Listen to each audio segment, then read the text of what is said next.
বাদশাহ আলমগীর রহমতুল্লাহ আলাই কোনো কৃষককে বলছিলেন, সফরের মাধ্যমে দেখা হয়েছিল, কৃষকের বাড়িতে একটু আপ্যায়ন হয়েছিল তার বিপদের কারণে, তো বলছে দিল্লিতে আইসা প্রয়োজন হলে। তো আইসা দেখে জিজ্ঞাসা করছে বাদশাহ আলমগীর কোথায়? কয় জামে মসজিদের ভিতরে। তো যায় দেখে সেজদায় পড়ে আল্লাহর কাছে কাঁদতেছে আর চাইতেছে।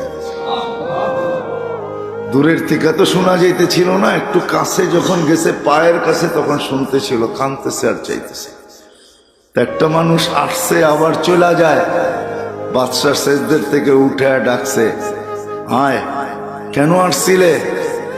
কয় সমস্যার সমাধান হয়ে গেছে। কয় শুনলামই তো না, সমাধান হইল কোত্থেকা? কয় যখন দেখলাম আপনার মতো বাদশাহী আরেকজনের কাছে চোখের পানি জড়ায়া চাইতেছেন, তো আপনার